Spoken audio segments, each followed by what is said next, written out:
We've got an hour for the session this morning, which will be plenty of time, but I do encourage everybody to be as concise and as focused as possible. Just to remind you that the hearing is being live streamed to YouTube. If you choose to make your own recording of it, or if anybody does, please ensure that you comply with the law if you distribute or publish the recording in any way. As you're probably aware, it's a roundtable discussion, which I will lead. Please use the raise hand facility if you wish to be brought into the discussion at any point. I think Annette has explained how to do that. But just before I ask people to introduce themselves, are there any general procedural questions before we start the discussion? Anybody with any questions? No? Mr. Bedford. Thank you, sir. So can I just, in relation to the discussion in relation to SA, yeah, because we hadn't anticipated, given the as it were, the announced intention of today's session, we hadn't anticipated that SA would be specifically the subject of discussion, and therefore we don't have our SA consultants present and available to assist us. That's not to say that, as it were, the topic can't be aired, but in terms of any kind of response from us, it may be that we're only able to respond at a fairly high level and to note what has been said, because we don't have our SA consultants present, and clearly there's a limit to therefore how much we can help you on that. Okay, that's fair enough. I understood. I don't know if Annette's there. I understood that you were aware that this was going to come up, but maybe there's been some communication difficulty. Yes, it was my error, Inspector, and it's apologies. I did speak to the council yesterday, but the SA consultants weren't available. Right. Okay. The council had assured me that, in effect, they prepped for that previously, and in that regard, they had their answers, as it were. But if it was anything too technical, they would have to defer down to the consultants. So we are where we are, I'm afraid. Okay, no, that's fine. Well, we'll work on that basis then. Okay. Thanks, sir. Right. Well, before we start the discussion, if I could ask everybody just to introduce themselves. I'll go through people in alphabetical order, but I'll start with the council. So for the council, Mr. Bedford. Thank you, sir. So Michael Bedford, Queen's Counsel. I'm instructed by the two councils to provide legal support in relation to the joint local plan. And this morning on matter 1A, also with me is Mr. Robert Hobbs, who obviously met the strategic. Oh, you appear to have frozen, Mr. Bedford, for a brief second, but I think you're back. Right. So sorry, I'd introduced myself, which hopefully you got, and then I'd also referred to Mr. Hobbs. Yeah, I think we got virtually to the end, and then suddenly you froze for a slight second. But I think we've heard what we needed to hear. Thank you, sir. Okay. Then on to East Bergholt Parish Council. Hello, I'm Joan Miller. I'm Chairman of East Bergholt Parish Council. Okay, thank you. And Shrimpling Parish Council. You're on mute, Mr. Johnston.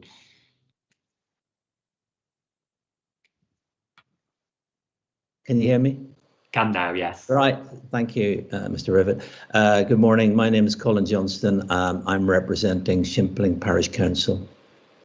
Okay, thank you. And then Stradbrook Parish Council. Good morning, my name's Odile Vladon and I'm representing Stradbrook Parish Council. I'm their clerk. Okay, thank you. And finally, I think that's everybody today, which would be Sue Ives. Good morning, my name's Sue Ives. I'm here in my personal capacity. Okay, thank you very much for that. So we'll move on to talk about consultation. As I say, we've already had this discussion, so I'm aware of what well, I think I heard everything from all sides, but I don't think everybody else necessarily did. So we will run through it again. I think in essence, the discussion that we had last time moved somewhat beyond the question 1.3 question, which is about whether the consultation had been carried out in accordance with the Statement of Community Involvement and the requirements of the 2004 Act, to talk about whether or not the council had engaged with the people that had consulted when comments and representations were submitted. And I think there was a common response from each of the participants really on this. But could I perhaps go to Mrs. Miller for East Bergholt Parish Council. If you could perhaps just briefly once again explain your concern about the extent to which you feel that the council engaged with you in the consultation. The Parish Council recognises that it's been a really difficult period during COVID, but we do also believe that the engagement has to be interactive. And we have had opportunity to read numerous documents, but perhaps because of the COVID, we haven't had the same perhaps opportunity to question the detail and respond. It's that interactive element that has been not missing, but it's been more difficult. Thank you. Right. So are you saying it's been difficult because of COVID? I mean, lots of things in life have been difficult because of COVID. The fact that we're here now rather than in person is partly because of COVID. But is it that, or is there some other problem as well? Just so I can understand. I think when you look at the documents around the neighbourhood plan, it's obviously difficult to engage with all the parishes on all the documents that are included in the neighbourhood plan. However, where we have specific questions around that, it would have been nice to have been able to examine those questions for our interest in more detail. Right. Okay, well, thank you for that. Before I come back to the council, I'll go next to Mr. Johnston for Shrimpling Parish Council. I think your point is probably, from what I remember from last time, is a similar one, but if you'd like to put it across to us in your own words. Yes. We've made two related representations. I don't know whether you've had the opportunity to read these or not. Yes. Yes. All right. Good. They may seem very minor in relation to this inquiry, and I do accept that because they only relate to our village. However, it's not just the issues themselves, but it's the way they've been dealt with, or rather not dealt with, which goes to the heart of our concerns.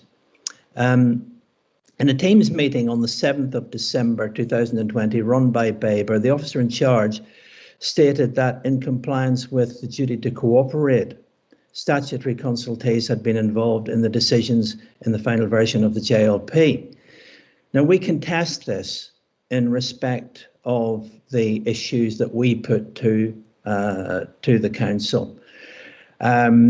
We raised the issue first in our response to the JLP in September 2019.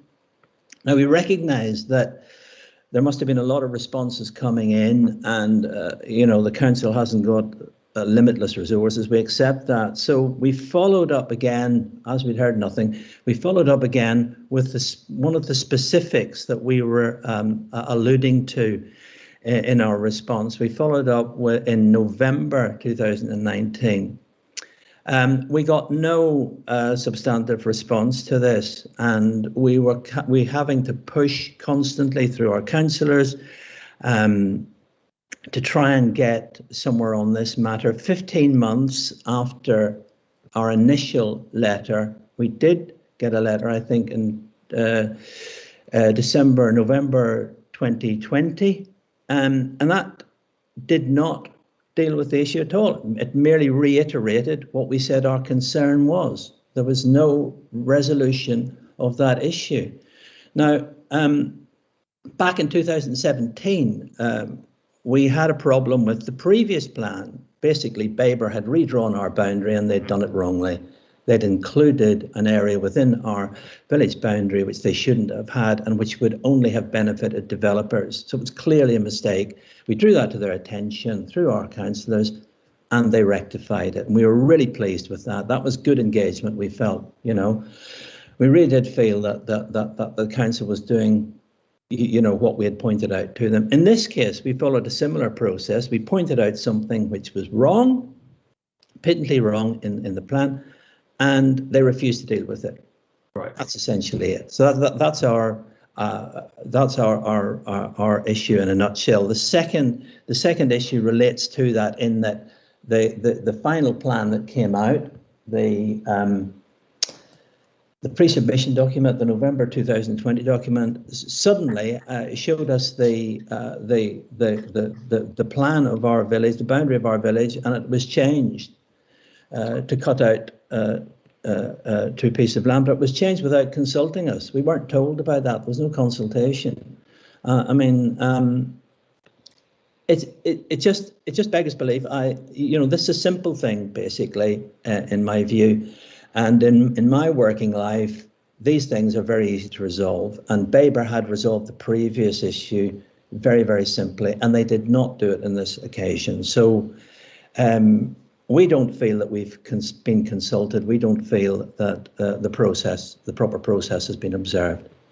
Okay, thank you very much. If I can just ask you about the detail of the specific issue on this second issue. As I understand it, it relates to 2 areas of amenity green space. That's correct?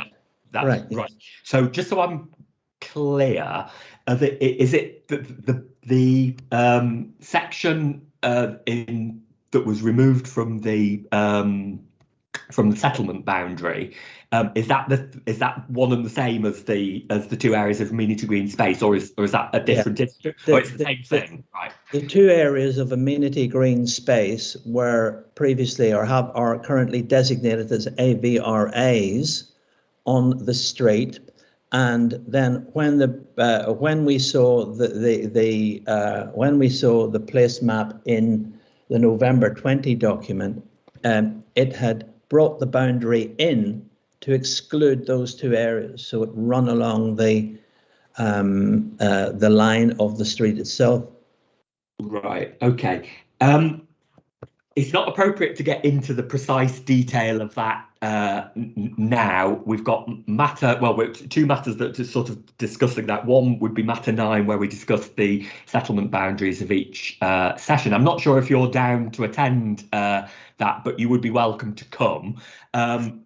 But secondly, if it relates to amenity green space, which I think is probably going to be the same as the open green space or the public open space, which I think it's followed the LP30 covers, which was discussed with my colleague I think it was last week, was it the week before? And on that, we have asked the council for some additional information on a justification as to why what's been allocated in the plan has been allocated, and also why what's not allocated in the plan but people have said should be allocated in the plan as green space hasn't been. So we are asking the council for more information on that. We're currently discussing the precise nature of that. We've had an email from the council which we'll respond on, and so again, when that further work is published, you'll have the opportunity to look at that and comment on that. But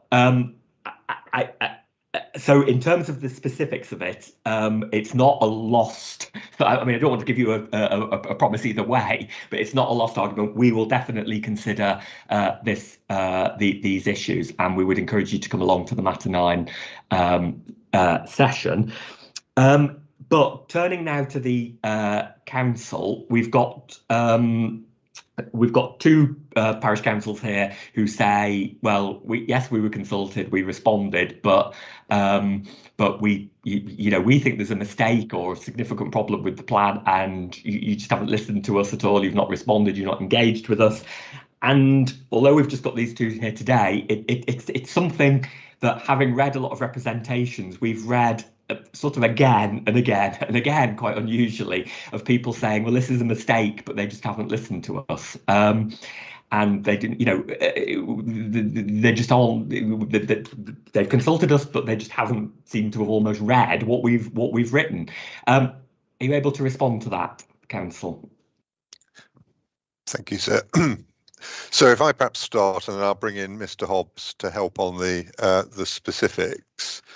The first point to note, obviously, and it always sounds disappointing, I suppose, to certainly members of the public when lawyers start sounding like lawyers. But unfortunately, this is a legal process, and you obviously have particular functions that you have to discharge.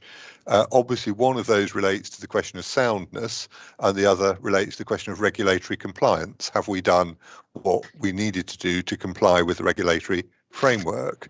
And obviously, those set the parameters to your examination.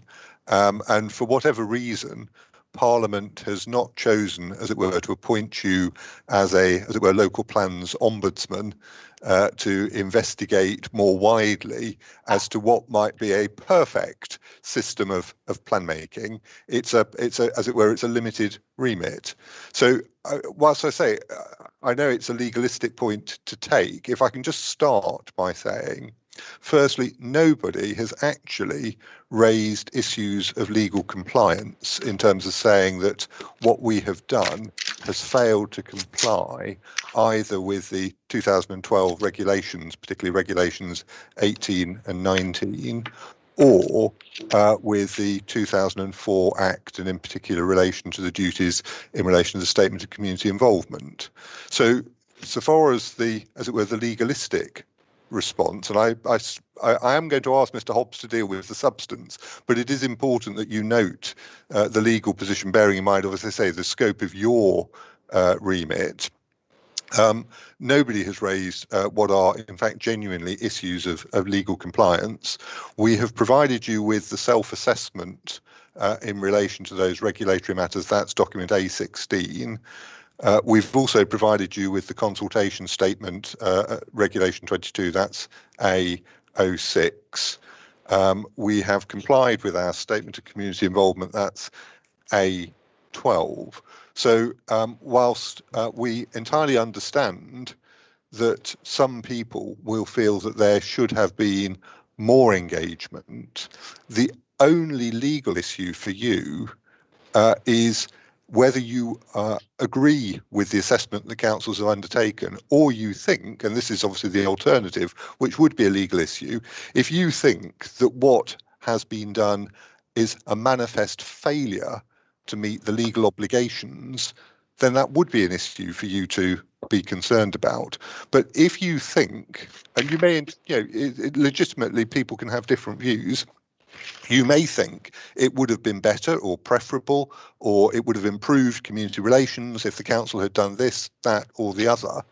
And that may well be so, but they don't actually go, those sort of concerns don't actually go to the issue that you have to resolve as part of this examination. So I know that sounds like a very unhelpful and legalistic initial response, but it's actually only really told me what I already know, Mr. Bedford. Yeah. Well, absolutely, but it is important that the examination focuses on the issues which are directly relevant to the examination.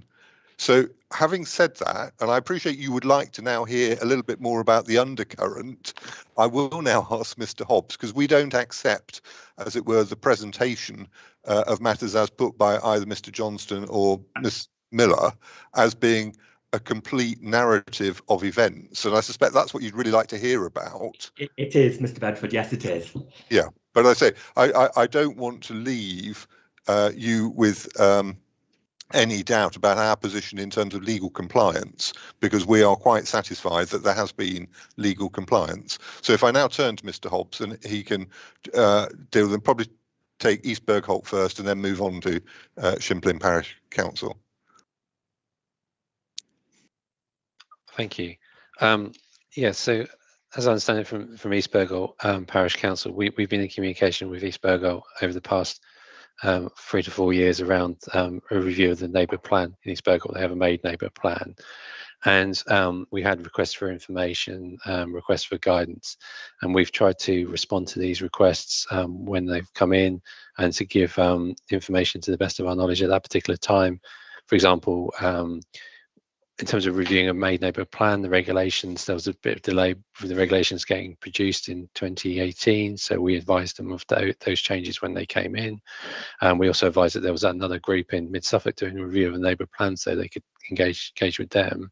Then there was a question around housing numbers, for example, for the neighbourhood plan, and we said that, you know, that would become clear when we published the joint local plan preferred options document, which again we did. So what we've tried to do is provide you know, answers to the questions when asked, and provide that advice. But I think what the group is seeking from is more engagement in more detail, and we tried to provide that through. We've had meetings with the group. We've tried to say, this is what you need to look at. Can you go and produce a neighbourhood plan and bring us back a first draft effectively? So we feel we've had those responses, and this is in the context of over 50 other neighbourhood plan groups who are working on neighbourhood plans. So yeah, so as I say, we feel that we've responded in that respect, and then we've published both the preferred options plan in 2019 and the regulation 19 pre-submission plan in 2020, which effectively both documents have set out our strategy with the housing requirement for neighbourhood plan groups, and also what we are seeking to do with that particular settlement. So I think that's what I wanted to sort of say on East Bergholt. On the points Shimpling, the duty to cooperate, we obviously have a duty to cooperate statement document A07, which details how we've engaged with the duty to cooperate and how we've sort of discharged that duty. In respect of open space, as you rightly point out, so we're doing a review at the moment of, you've asked us to look into representations that have been made at Reg 19 stage, and to come back to you on our explanation responding today. So that's what we're currently undertaking as we speak. In respect of average, so areas of visual and recreational amenity, as we sort of set out through those hearings, that's not a designation we're proposing in this plan. We set out in 2017, issues and options document, the approach we were considering, and put that out there for comments to come back. And we've effectively, we're now looking at you know, the open space approach is a different approach, and in respect to these areas, they're roadside verges, although I appreciate the argument being made around amenity green space, but they are roadside verges, and ones that we didn't feel, well, they hadn't been picked up in the open space assessment, and we, having looked at the areas, we haven't felt it's necessary to designate them as open spaces. What we did do was we redrew the settlement boundary to afford those areas more protection by not having them inside the settlement boundary. And then we've then gone out to consultation on the regulation 19 plan. So I think what was being asked for there was pre-consultation, effectively, to say what we had done. Just to interrupt you a second, is that written down anywhere? All that explanation about the amenity green space and the settlement boundary, is that written down anywhere that Shrimpling Parish Council could have looked at and thought, right, we understand why this is the approach that's been taken? In respect to the AVRAs, yes, but not, I believe, in respect to the settlement boundary. Right, so they wouldn't have known. And did you discuss with them, you know, that this was what the case, this is what the explanation is, when they had written in saying this is our concern with this plan, that it's changed the settlement boundary to exclude this, what's going on? Did you explain the reason why you had done it? We haven't explained the amendment to the settlement boundary, but we did explain the approach we were taking in the plan in communication. I think there was two pieces of communication I wrote back on to explain our approach to average and to special landscape areas and how we were moving forward with the plan. Right. Okay. Mr. Shrimpling, would you like to? Sorry, not Mr. Shrimpling, Mr. Johnston. You are Mr. Shrimpling. Mr. Johnston, Mr. Shrimpling. Mr. Johnston, would you like to come back? Look, I come back to our initial point. In a Teams meeting, 7th of December 2020, run by Mr. Hobbs, he stated that in compliance with the duty to cooperate, statutory consultees had been involved in the decisions in the final version of the JLP. Now, we contend that is untrue. We've written our submission in September 2019. We followed it up in November with the very specifics from that document, and we received no constructive engagement about how it was very much. Let me give you an example. This is the example I would quote. Let's imagine some money's been moved from your account. You ring your bank up. Hello, bank. Money has been moved from my account. Can you do something about it? 15 months later, after very little, with the can being kicked down the road, you get a response saying, yes, money has been moved from your account. And if you want to do anything about it, there's an inspection process. Go to them. That's it. That's how it has worked for us. Now, it's simply not good enough. It's a simple thing. We said, look, in your open space assessment in 2019, you got it wrong. You identified one item of open space. There's actually 3. In one of these AVRAs that we've got, we have the village sign, we have a nativity scene at Christmas on it, we have planted trees on there in the 1980s, the WI planted daffodils there. It's quite clearly a place of open space that we have identified, that is identified in the village. We cut the grass, the same with the other one, we cut the grass. The other thing is, both of these verges link up to the footpath system. People use the footpath system and walk across them, walk their dogs across them.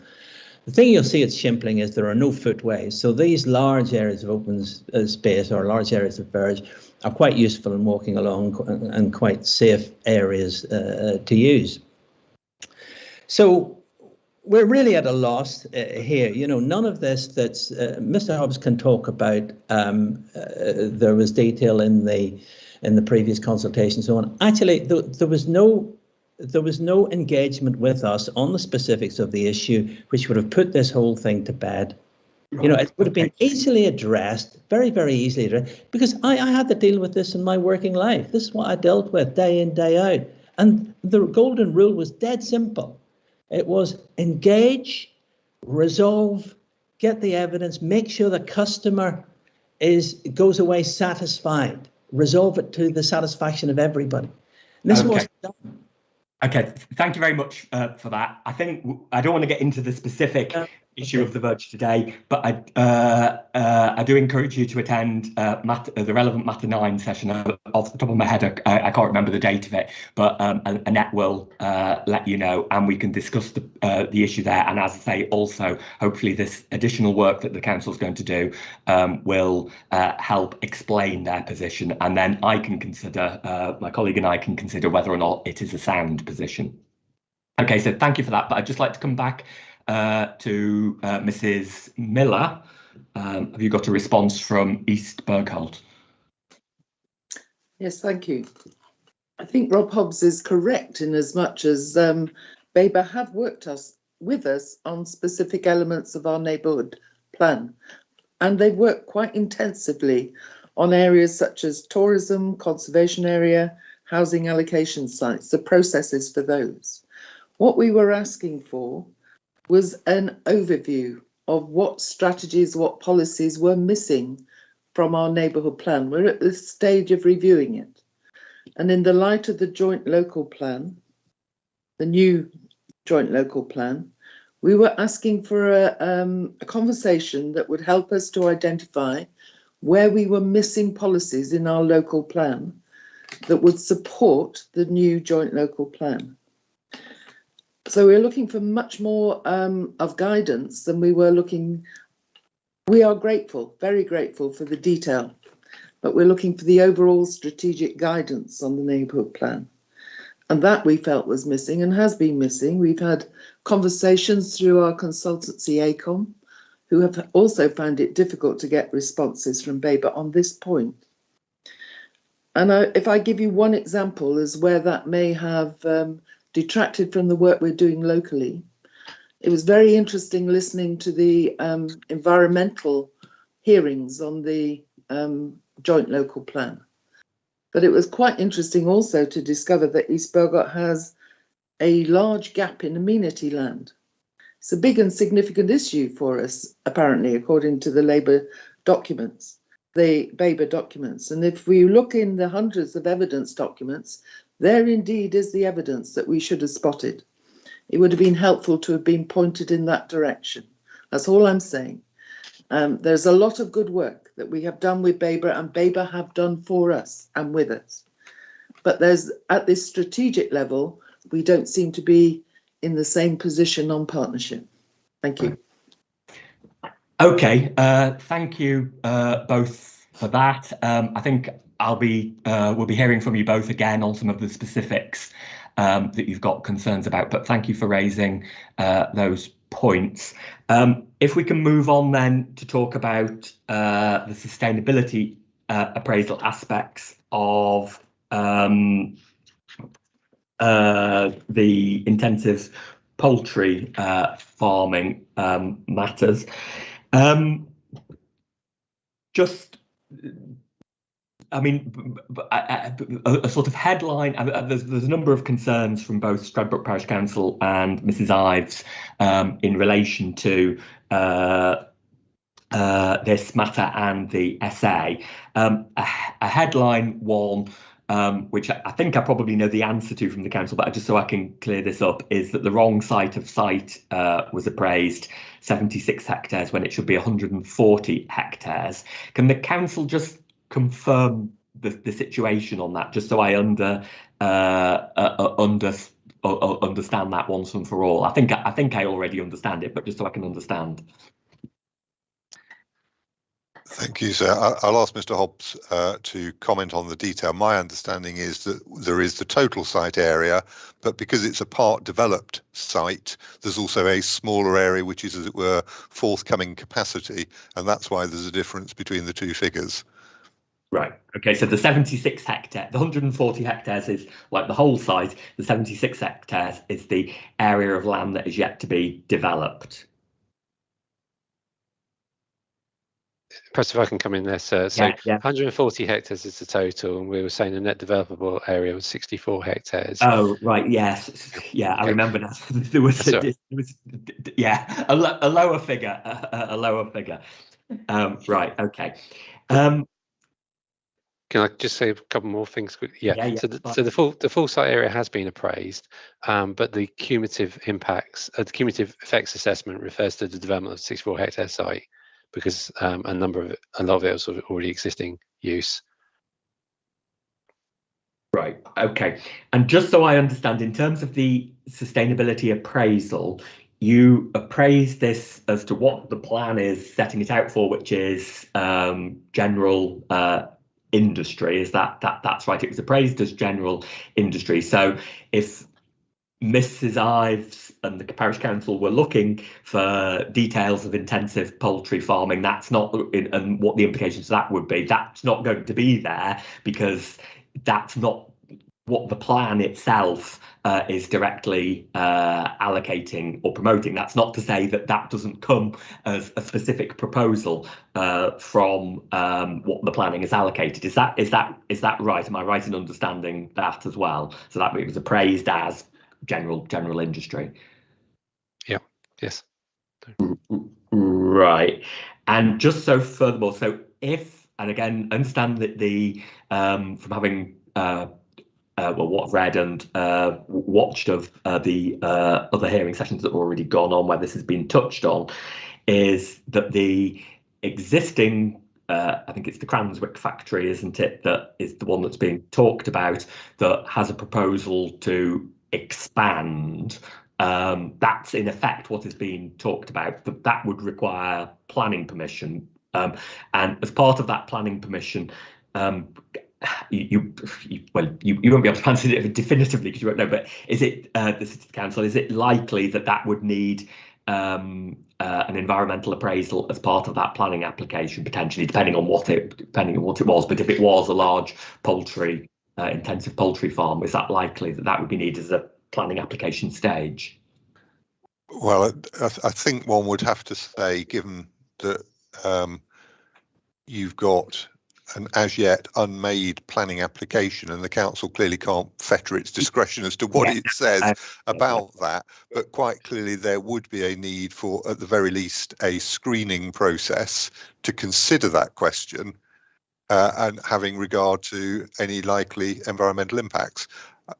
I think it would be wrong to go beyond that in terms of saying, well, this is what would definitely happen. Yeah, but no, clearly the council will be alive to any environmental issues that such an application would give rise to. And if it triggers a need for environmental impact assessment, that would then follow. Right. Okay. And then the other thing that I understand is Mrs. Ives and the parish council's concern is not just any development specifically at that factory, but is the wider development in the area on farms and what have you of increased poultry farming to send the chickens to this processing plant. I think this has been touched on at an earlier hearing, but to what extent, looking to the council here, to what extent is that likely to be covered by the planning process? I mean, I know that's a difficult question, I appreciate, because it's precisely what and precisely where, and that's all very difficult. Yeah. But is yeah, I mean, so in general terms, if I can put it this way, rather than being specific about this particular instance for the reason I've just given about not wanting to obviously predetermine how the council deals with matters, but as you will be well aware, and I'm sure the parish council is well aware, the cumulative effects of a proposal in conjunction with other things which may be either in place or are expected to be in place is certainly capable of being a material consideration. Obviously, it always depends on the particular circumstances, but if one is needing to consider, well, is there a relationship between effectively X and Y, and therefore the impacts that one needs to consider are wider than purely the site-specific impacts because of that relationship, obviously the planning system does expect that to be included where it's appropriate to do so. So it's very difficult in the abstract to say that the answer is definitely going to be X or it's definitely going to be Y, but I think you can take it that where cumulative impacts which are consequences of a proposal are relevant to that proposal, then they are assessed as part of an assessment of that proposal. Right, and I think I'm just looking for the relevant policy at page 39. I'm getting confused with somewhere else. I am getting confused with somewhere else. I think the relevant policy for the industrial area refers to the need for. Does it refer to the need for environmental impact? It doesn't actually, I don't think. No. Okay. And before I come to Mrs. Addison, Parish Council, Mr. Hobbs, you've got your hand up. Thank you, sir. The only point I was going to make was really just why I said on matter 8 on infrastructure was this talk of a proposal to expand the chicken factory at I, not from ourselves but from others. We have noted through our statement of common ground with Essex and Suffolk Water Projects. I haven't got the reference in front of me, but in policy SP08 we do note there needs to be a significant upgrade to the water supply infrastructure in that area from 2025. So I just wanted to raise that point that of course if any proposal did come forward, then water supply would be a very big issue. Right. Okay. So I'll come to Mrs. Addison and the Parish Council. I mean, obviously we will, you keep on hearing this from me and my colleagues, we'll be discussing this in detail further down the line. So come to matter 9, the point where we'll be discussing this in more detail. But I think the council, to summarise the council's position is, well, basically the plan is not specifically proposing anything in relation to poultry farming, either at I or anywhere else. if that comes as a proposal as part of the allocation for employment uses, which poultry farming might be, then that would need to be considered. The appropriate impacts would be considered as part of a planning application. So I think that's the council's response. What would you like to comment on that? Looking to you, Mrs. Ives, or the parish council? Mrs. Ives. Yes. Good morning, sir. Can you hear me? I can. Yes, thank you. I think the issue here is that the capability of that factory to expand its volume is within the footprint of that factory as is already. It potentially could expand elsewhere on that airfield site, but equally, in terms of the scale of growth, could come through the, for example, increase in number of hours operated at the site. I think they're currently working 13 hours a day or something, but it could up that, and that could increase the volume of production throughput. And that has a knock-on impact, because just as an idea of scale, the original factory that Crown Chicken owned in Weybridge, which is in mid-Suffolk, just out of the A143, when Cranswick took on Crown business, they took on that factory and looked at expanding that site or moving to the airfield. Now, that site at the time was operating, and even as late as 2019 was operating at 500,000 birds a week, producing 500,000 birds a week. The Cranswick factory already is operating at 1.4 million birds a week, and that currently has the capacity to double that figure, and that's well documented. So that's a nearly six-fold increase potentially, which, when you look at where those birds are coming from, they are being supplied from industrial scale units dotted around the rural landscape. And that's the issue, because each of those units produces 1 million upward of birds each, creating thousands of traffic movements, which haven't been modelled. There's no strategic assessment of the impact of that business. And I think the council would say that's because it isn't a specific proposal of the plan. But I understand that your concern is that it might happen. To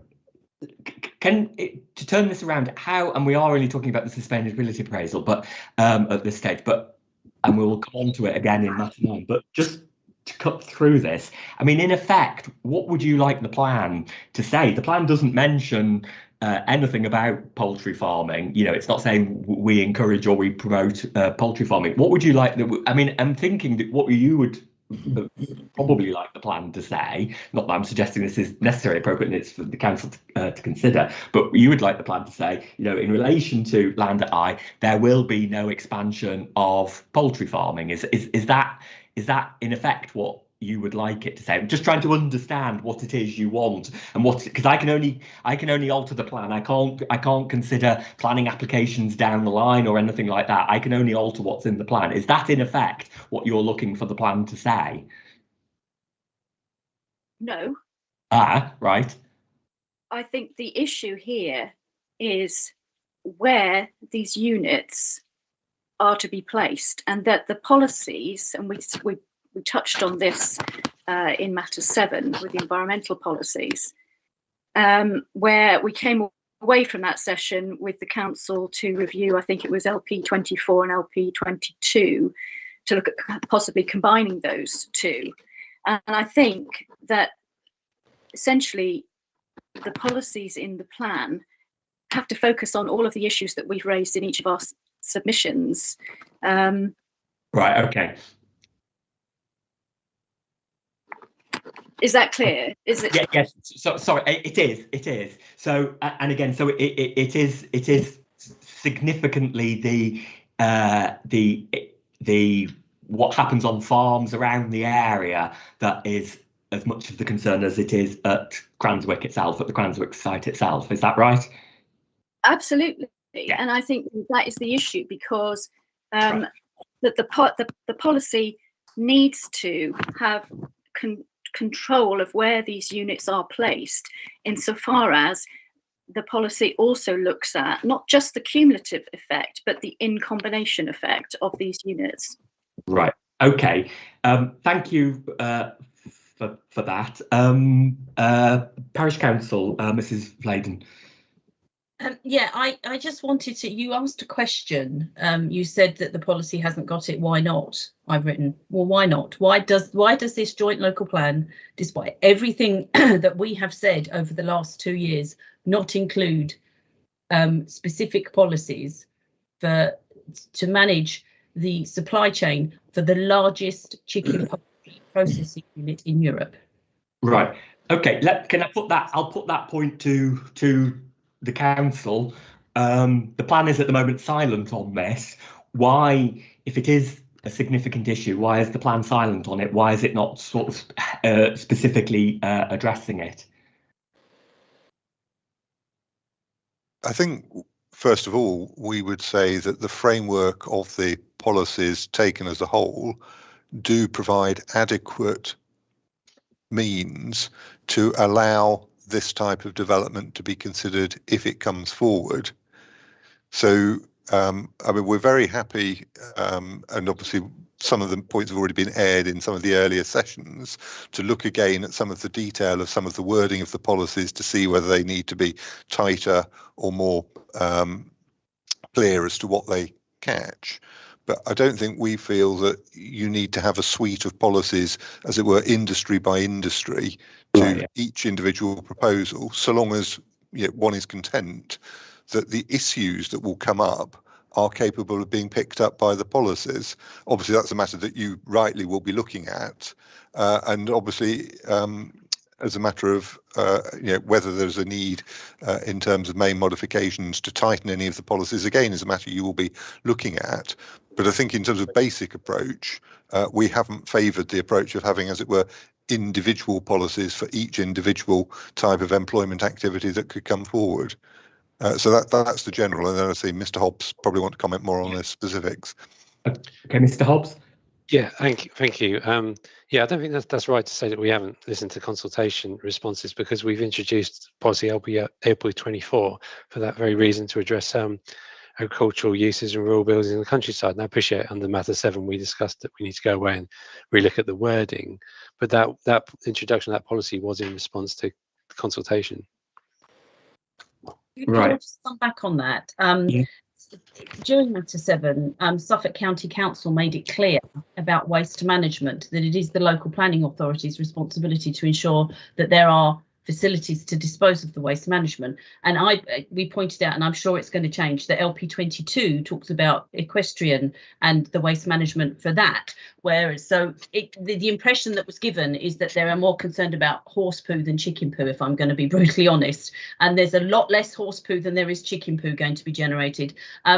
My concern is, and we're talking about the sustainability appraisal, is the plan was appraised, but I find no mention in the sustainability appraisal, because it's not mentioned in the plan, about these intensive poultry units and the impact they could have on the rural highways network, the waste management. It's not good enough just to say it's not our responsibility. The parish council is very concerned that we don't, as a county, Mid Suffolk, don't sleepwalk into being Shropshire and Herefordshire. And if you're remotely worried about that, just go Google it and see what's happened to them. They didn't have policies to they didn't have it in their joint local plan. I'm sure if they were writing it now in their local plan, they would probably write something that would help them safeguard against this massive proliferation. That's the point we're making. I'm looking at the sustainability appraisal, and you put the word poultry into a certain, you can't find it. Yeah, I think the point of that is it isn't a specific proposal. The sustainability appraisal looks at the proposals of the plan. It's not a specific proposal of the plan, therefore it's not there. But I take your point, yeah. And the WSP modelling only modelled the A140. It didn't model any of the roads behind it, and those are the roads that will feed that airfield. and Right. therefore how can they say that these policies are sustainable when they haven't modelled the impact of the vehicle movements, because none of these poultry units are coming forward on the A140 corridor. They're all coming forward in rural locations behind. So Matter 9, it's impossible to discuss this in Matter 9, because apart from the factory, the sites, they could be anywhere, and that's the point. Yeah. Yeah, I appreciate, and that I've just been thinking that myself, that Matter 9 isn't necessarily going to be particularly helpful in these terms. I'm not about it for the eye airfield, but that doesn't help no. the other places. And also, I mean, I'm looking at the sustainability appraisal, odour management. It talks about the traffic implications on odour management, but it doesn't talk about the poultry industry. There's a lot of things that are impacted by this, and we're just concerned that these policies are not tough enough to give planning officers the tools, because this is what this is. This I assume that this plan is a plan by which planning officers use it to determine planning applications. It's the tools they need. It's the day-to-day gubbins that they need. I picked up my neighbourhood plan last night to discuss the planning application in Stradbroke. That's what we wrote it for. That's what it's there for. I assume that this document is for planning officers to pick up and go, I've got this, million birds a year poultry. How can I determine it? And it's all a little bit sort of, I know we're going to make changes to LP22 and LP24, but I'm just concerned that there's just no seriousness in this. This is a major industry, and ironically, apart from the factory, the IPUs don't actually bring that much employment in. So to say it'd be under an employment thing, it might only have 1 or 2 staff, but there will be birds. Okay. I am thinking that Matter 9 isn't necessarily going to resolve this. I need to have a chat with my colleague about the best way forward on this, and one of the things we might do, but I'm not asking it at this point, is ask the council to sort of look at all the issues you've raised and come up with a sort of statement saying, well, this is what we can do and this is how we're doing it. So a sort of thing that looks at this issue in the round type of thing rather than in response to each policy. But I don't want to say that, require that yet, because I'll need to have a chat with my colleague. We need to put all these things together, because this has been brought up at so many different matters. Understandably, I'm not saying incorrectly, understandably, but we need to have a think about how we can bring it all together, rather than just. I just don't want just to say to you, as you say, Matter 9 will sort it all out, because I can see that it won't. But we do need to think about that. Mrs. Ives, have you got anything to add finally on that? No. Oh, sorry. It's just you had your hand up. Okay, thank you. I think my hand indication system is all a bit amiss at the moment. It's telling me all sorts of people have got their hands up when I don't think they have. Mrs. Miller, it's telling me you want to. No, Mrs. Miller, did you want to say anything?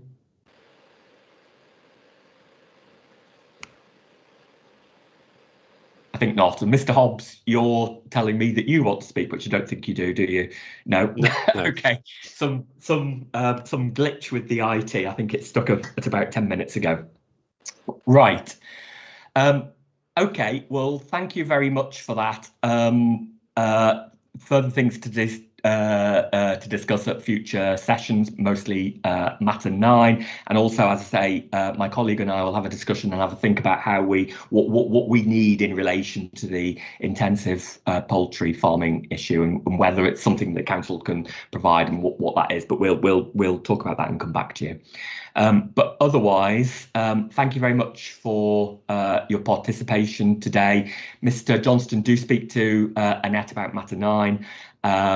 And I will see most of you probably again. I'll see the council in half an hour or so for Matter 3. So thank you for your